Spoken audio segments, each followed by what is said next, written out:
Hello and welcome to another episode of Genshin Impact.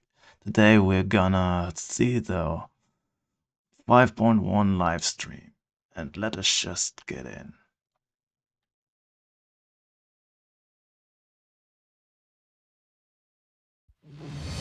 I've had concerns for a long time. Malika's plan needs too much time, and too many things can go wrong. So, specifics aside, the Pyro Archon confirmed the Gnosis can resolve the crisis, but it comes at a huge price. This is a distress signal for the Masters of the Nightwind, so Auroron was indeed being threatened. Great going, Malika. We're already off to a rocky start here.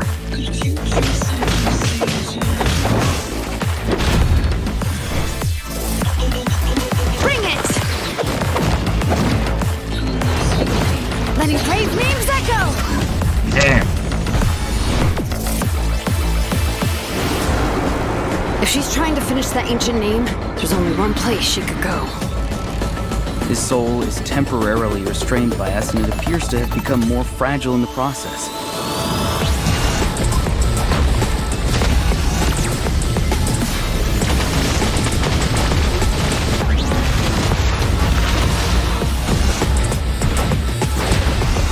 In the event that a confrontation becomes inevitable, I'll stall the captain while you advance.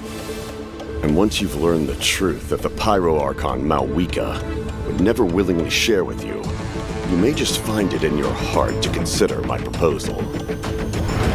We have to make the decision for her, here and now. A land without the Lord of the Night, without the protection of the wolves, is doomed from the start. You presume too much. Humanity's survival is worth any price. Charge! Let's give them everything we've got! Natlan must pay the price, and only Malika's death can clear the debt.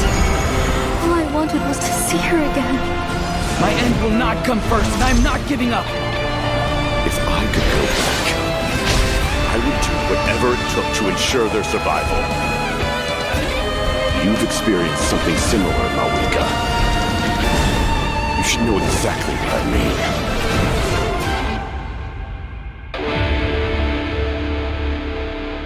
Oh, this looks awesome.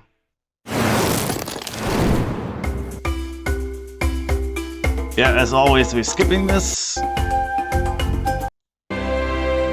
Gabe, and I'm from the Genshin Impact Who are these localization people team. now? And I'm Kai, I'm also from the Loke team, and will be your host for today's program.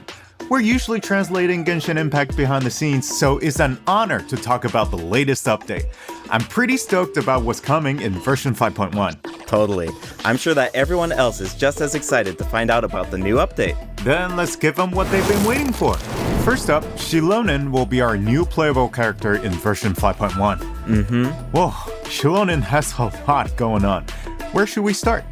Yeah, we should probably start with her profession. Of course. Shilonen is a famous smith from the Children of Echoes, one of Natlan's 6 tribes. She forges all kinds of goods, like jewelry, vehicles, and weapons. You name it, and she'll make it. Cool. We've already seen some of her creations, actually. Oh, really? She created the Pyro Archon sunglasses and Kachina's drill, Turbo Twirly. You'll be That's able to pretty cool. see even more of her handiwork, including the weapons of some of our new upcoming Natlan characters. Wow, she's forged so many creations. Yeah, and they're all really varied. She commands so much respect in Natlan, but her job is really challenging. Yeah, What's her secret? Shilonen is a really skilled smith, but her work mindset is the true key to her success. As she likes to say, if you overwork yourself, then your mind and body will settle the score. Yep. You can't accomplish much while you're burned out. That's why she believes that it's important to take breaks. So, what does she do during her time off? Well, for one, she likes to sunbathe in the tree branches. That's right, we saw her doing that before. Yeah, in the Ignition teaser. Yes. But that's not her only hobby. She also likes to listen to music. Oh yeah, that's a popular pastime in her tribe, right? Absolutely. See those earpieces in her ears? They actually connect to a record player. Cool. She made them so that she could listen to music during her work breaks. And the musical beats help her keep up a steady forging rhythm. They're pretty handy. Wow, it seems like her skill set is really convenient. And as a smith, her skill set also comes in handy for exploration. Xilonen actually forged some special equipment that make it easier to get around. Let's take a look. Great.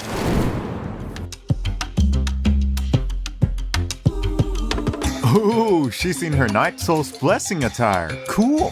Yeah. Wow, she makes climbing look so easy. Yeah. She can even stop in the middle of her climb and take in the surrounding view. Nice. I bet That's she pretty finds a lot of badass. the inspiration that way. For sure.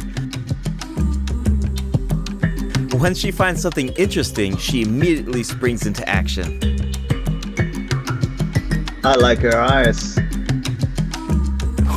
Oh, she's intense. Speaking of intense, let's discuss her battle mechanics. Xilonen uses special equipment in combat too. See those 3 objects next to her? They look like gems, right? Well, those are samplers that were crafted by Xilonen herself. Whoa, those are super shiny. They really suit Shilonen's design. Yeah, and their color can change. The samplers are aligned with Geo by default, but their element will change when you add Hydro, Pyro, Cryo, or Electro characters to your party. For example, if Mualani is in your party, then one of Shilonen's samplers will become aligned with Hydro, and when Xilonen activates that sampler, she can reduce nearby enemies' resistance to Hydro damage. Oh, okay. Well, how do you activate the samplers? It's simple. When Xilonen has at least 2 samplers of an element other than Geo, then hitting enemies with her normal attacks will build up Night Soul points. When Night Soul points are at their maximum level, then all samplers will be activated. This reduces the corresponding elemental resistances of nearby enemies. Okay, I think I understand her kit now. Nice. Shilonen's abilities work best when there are at least 2 different Hydro, Pyro, Cryo, or Electro characters in your party. Once you have an optimal team, you just need to activate the Night Soul's Blessing state and max out her Night Soul points. Exactly. These skills allow her to reduce multiple types of elemental resistance. Of course, Xilonen also works in teams with multiple Geo characters. If Shilonen's samplers are aligned with Geo, then her normal attacks and plunging attacks deal greater damage instead of rapidly accumulating Night Soul points. Oh, really? Xilonen also has a talent that should be helpful for exploring that land. When Xilonen is in your party, triggering a Night Soul transmission with one of your party members will allow them to regain a set amount of phlogiston. Cool. Shilonen's elemental burst deals AoE Geo damage, and if she has at least 2 samplers of an element other than Geo, then her burst will restore HP to active characters at set intervals. Alright, that's all we have for Shilonen's skills. Yep. Oh, I forgot to mention something important. What is it? Ancient names. Xilonen inherited the art of ancient name forging. The Pyro Archon even appointed her to forge an ancient name for the Traveler. Ancient names record the deeds of Natlan's heroes, right? It's amazing she can forge something like that. Exactly. Natlan cherishes its ancient names. Few have the honor of being recognized by past heroes, and even fewer individuals have the ability to forge ancient names. Be sure to check out Tribal Chronicles Nanatskayan in version 5.1 to learn more about Xilonen and ancient name forging. And, just like in version 5.0, travelers can earn extra primogems and level up materials by completing Shilonen's Tribal Chronicle during version 5.1. Speaking of forging an ancient name for the Traveler, at the end of the last Archon quest, the Pyro Archon made it sound pretty difficult. Definitely. Yeah. The Traveler is an outlander, so their adventures in Natlan aren't recorded in the Night Kingdom. If those deeds aren't recorded, then it's going to be pretty tricky to forge an ancient name for the Traveler. Yeah, no wonder the Pyro Archon said nobody's ever done it before. During the version 5.1 Archon quest, we'll have to figure out how to overcome that obstacle.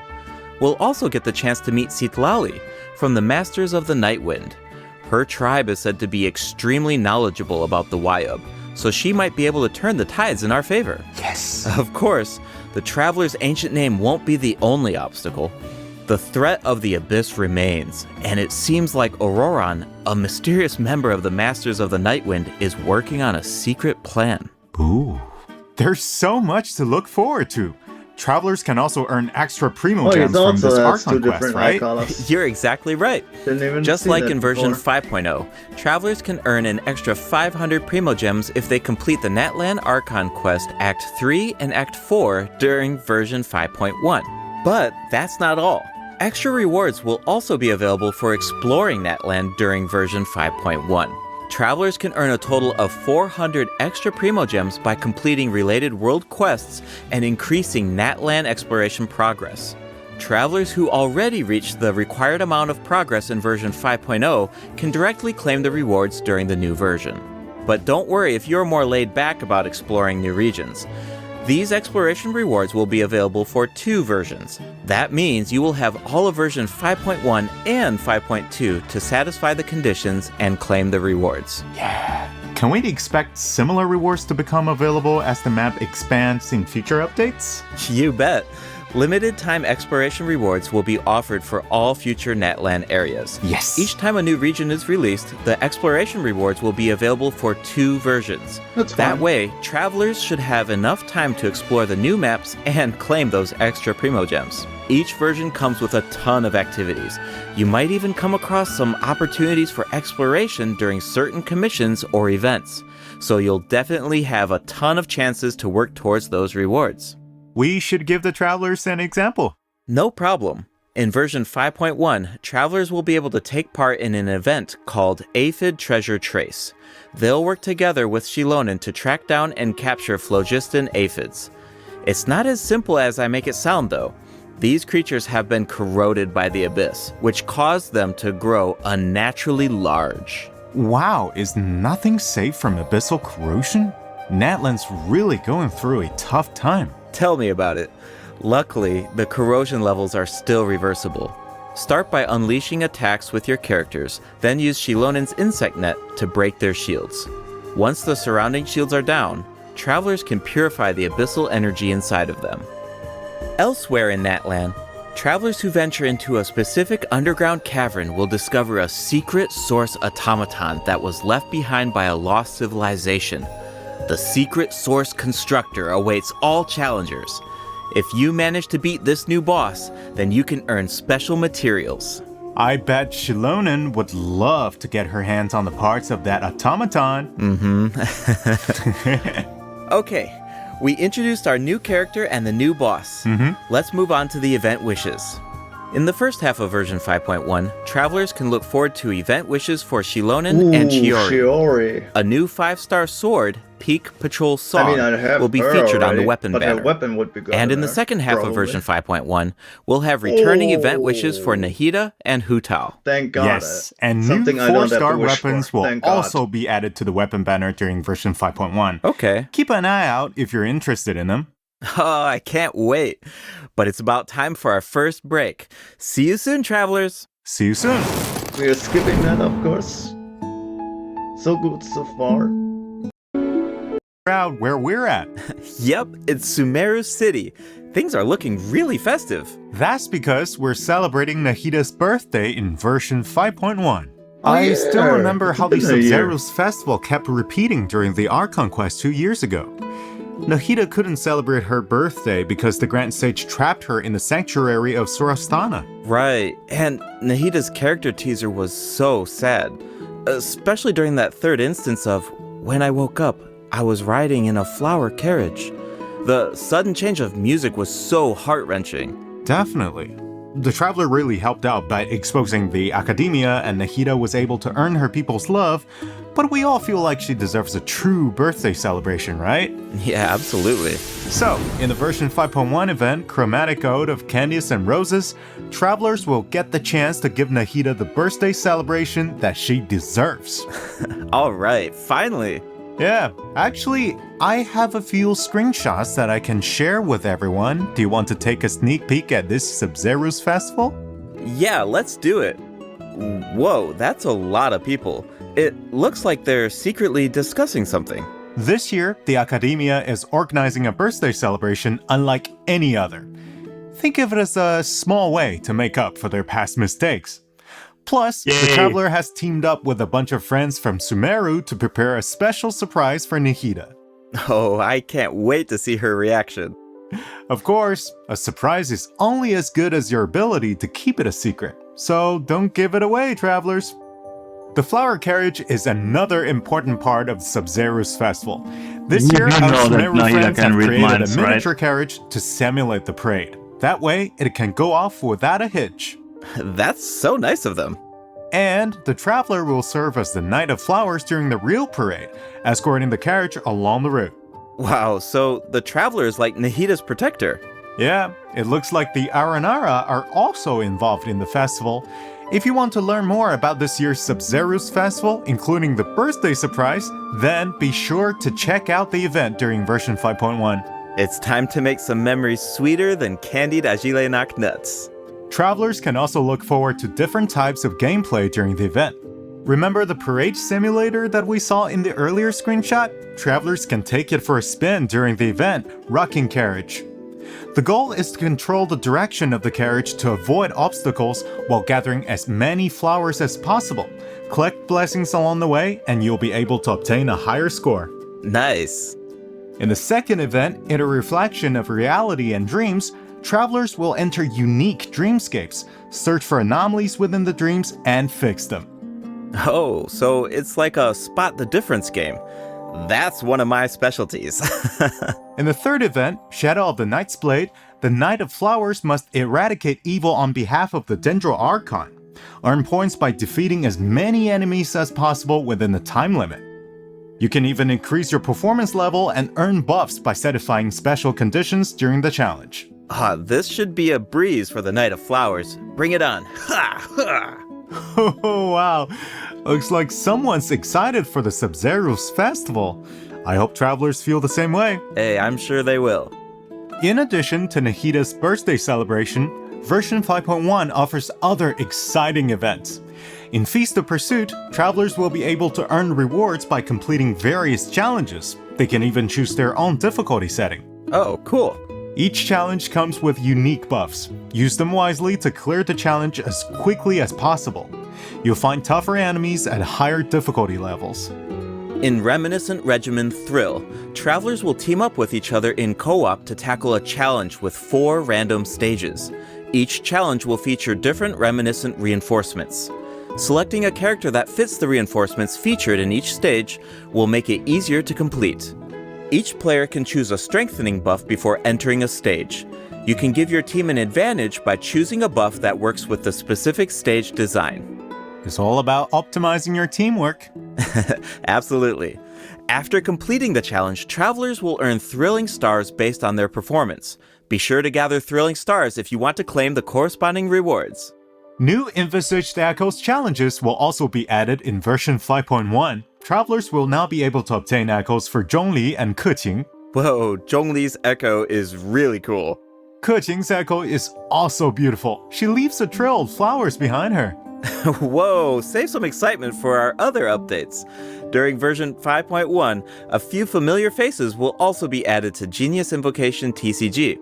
Travelers can look forward to new character cards, monster cards, and action cards. Cool. Version 5.1 is absolutely packed with events. There's even the Aphid Treasure Trace event that we introduced at the beginning of the program. That's not all. There's an old friend we haven't seen in a while. Wait, do you mean... That's right. Lieben will be back in version 5.1. NPC. Just like always, travelers can exchange their items for Primo Gems and level up materials. I even heard that Natlan-specific materials will be available during his latest visit. Awesome! That should be all for the version 5.1 events. That means it's about time for our second break. You got it. We'll Already? be right back, travelers. Okay. Cute. Optimization is next. Up, a skip feature will be added to the Spiral Abyss. This change Don't need allows it, you to don't want skip it. floor 9 in the new update if you obtained full stars on floor 11 of the previous Spiral Abyss. Obtaining full stars on floor 12 will allow you to skip both floor 9 and floor 10. Hopefully, this change will create a smoother experience. That sounds so convenient. Yeah, I know, right? Just as a reminder, the Primogem rewards from the skipped floors will need to be claimed manually. But floor rewards such as domain reliquaries will be distributed automatically when you open the Spiral Abyss interface. In addition, you can now open multiple domain reliquaries at once. Nice! We don't have to keep opening them one by one. Yeah. Continuing with more optimizations, the filtering and sorting logic of the character artifact interface has been improved. The system will now remember your artifact set filters so that you don't have to set them every single time. You can also sort by affix for an individual artifact slot. Those preferences will also be saved. That will make it a lot easier to filter artifacts for each character. Totally. The character ascension mechanics will also be optimized in version 5.1. You can now see the craftable amount of certain materials directly in your inventory. A feature will also be added to the crafting bench that allows you to filter recipes by character ascension goals. This will allow you to easily view and craft the number of materials that you need. Now, you don't have to calculate the required materials and quantities in advance. You can do all of that at the crafting bench. Version 5.1 will also be adding other small optimizations. Be sure to check out future announcements for more information. All right, All good travelers. changes. Some of you might have already noticed, but Genshin Impact turns 4 years old tomorrow. We've had an incredible journey so far, right? Let's see where this path has taken us. It's time to relive some amazing memories. Let's do it.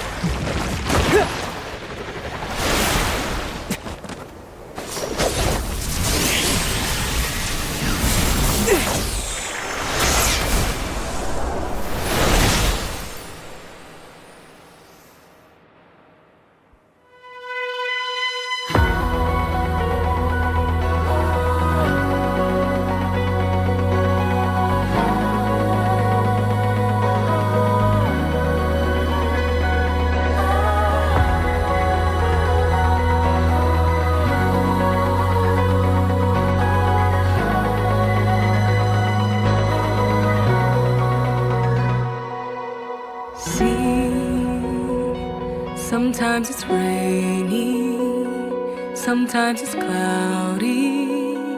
That's what journey means. Can't see the scene ahead's blurry, but we still must pursue the dream. Travel through the heights and shallows, put on a sturdy shell to face the perils. I hear about your last trace. Love is shining bright in the deep night. Stand up to fight many times and know what's wrong or right. The scars will finally heal. Do not fear, the road not taken. The outer is no problem. Do not go gentle in the good night. The day I wanna seize comes with the creaks of the breeze. Will there be bad day? Please tell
Here's to 4 years of Genshin Impact! Hey, happy birthday! Wow, it's Anymore? already been... It seems like this is a good... Yes. Soundtrack. For sure. Don't care. Well, I think there's so much cool content. Nope. Totally Not agree. anymore. That's so Alright. And with this, I am ending this episode, and I wish you all a good day. And until next time, goodbye.